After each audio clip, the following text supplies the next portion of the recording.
The 100 Test match between the Springboks and the All Blacks, we just witnessed that. How special was that for you, always playing against the All Blacks, and what that meant? Yeah, it was incredible, John. I think as a rugby player, professional athlete, you always want to test yourself against the best. I think the history, the rivalry between the All Blacks and the Springboks, and like when you become a Springbok, one of the things you immediately want to do is face the hardcore, because you want to see what that's like. You want to feel those emotions. But I think something that really sort of amplified, I think, the mutual respect between the two teams for me was when you actually played your 100th Test match back in 2014. And I sort of played my Test match, the 100th, the week before in Australia, got yellow carded. Let's move on slowly and quickly from that. But I think hearing Richie speak, hand you your one, and then sort of call me also up to sort of recognize what I'd achieved that week before. Like Australia didn't give me anything. The number one team in the world, acknowledging due respect for their opposition. And I think that just sort of amplified for me why they're the number one team in the world, and the manner in which they give 180% to the cause for being an All Black, but the mutual respect they have for teams. And for us, it was measuring yourself up against the best, and without a doubt, the All Blacks were that. I mean, it doesn't get better than that. I think you, as a South African schoolboy, you grow up thinking, I'm going to play this test against the All Blacks. And obviously for us, it was in our formative years, but 95 had a big role to play with that. Yeah. All of us, we thought like, geez, maybe we can do that one day. And then eventually when you get that opportunity, it's sort of surreal, but also you're so up for it. And you want to make a good account of yourself and you want to fly in. But the thing that strikes home with the All Blacks and Springbok rivalry straight after the game, it's a beer shared, it's across to each other's changing rooms, there's massive respect either way. And that is because it's the greatest rivalry in modern day rugby. And I mean, you guys played more tests than me against him, but to think that it's only 100 Test matches now, and you must have played 25 odd games against them. I think I nearly got to 20 or whatever I might have. That's actually a good point. That's a quarter of all rugby played against the All Blacks you've played. Do you know how many you played?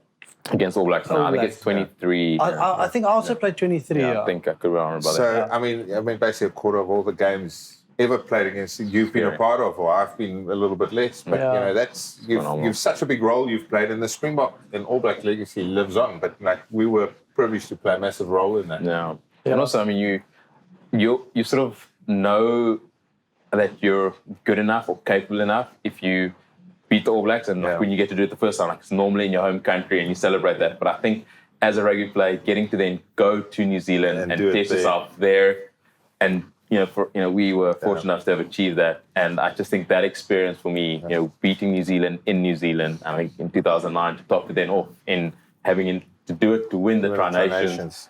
I think that for me, was one of the most incredible experiences, moments, but the resilience, tenacities that we got to experience, which I think was brilliant. The Bok changing room is actually quite a stoic environment. It's quite quiet, really, before and after games.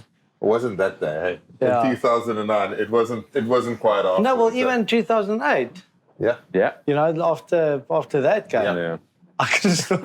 Can you remember we went out? We went out. We were in Dunedin, and we ended in the Pentagon. Or what do they call it? The Octagon. But then we went to that McDonald's. Yeah. Remember when the two of us went to the McDonald's? I remember there was a long queue. And John was, we're not going to wait in the queue. And I said, I agree. And then he just walked and picked someone's cheeseburger up from his plate. So we didn't want to get in the... I don't know if I can say that, but we didn't want to wait in the queue, so we turned around. And as I turned around, I saw a plate there, or a tray or whatever with some burgers. So I just took one and off we went. But the worst about John late night, he gets very hungry. We all know. I mean, he was eating your room service. I was about to say, I mean, John, we don't have to share all these stories. But my worst was we played a game, and we played the Hurricanes. I think it was two out of 3 years or whatever. We played them in Palmerston North. Now there's nothing happening in Palmy, and we beat them there this year. And so we went out to celebrate. Big evening. Yeah. We were everywhere. We were some players. You never eat enough after we were some players home. When we go back, they said, "Listen, here we go. We're walking back. We can have some midnight snacks here." And some bloke just ordered his pie, he's heated it up, he's standing there and he recognizes me, he gives me a big hug. The next moment, I can feel John's hands basically clamp on this guy, and while the guy's giving me a hug, he's eating his whole pie at the back, and the guy's trying to pull back. Oh, Yeah, no, anyway, we ended up buying him a new pie. But Yeah, I mean, we won't really go into the story, but I mean, I thought like a squirrel or something was breaking into my room one night. In the Gold Coast, it was. In the Gold Coast, and I couldn't see anything through my keyhole. I need to open my door and find a very interesting sight eating my leftover burgers. Oh, man. But I was incredibly impressed on that night in particular how you were able to find the chips and the tomato sauce on various points. But moving along, I know we've probably kept the crowd going for a while. So those were some of the highlights of my career as well. Like, you have big matches, you celebrate a bit, but it's the moments off the field that you also treasure, and how stupid you are sometimes. But you know, the guys that you do it with. Has Jean performed his version of the haka on User I can't remember any of that. So let's focus on I the think now. when the time is right, okay, we've actually got to get his version of the haka Does it so well on the We'll get web. it out. with I know with the Victor burger. Matfield will be very happy when with a and burger. John Smith when that gets shared.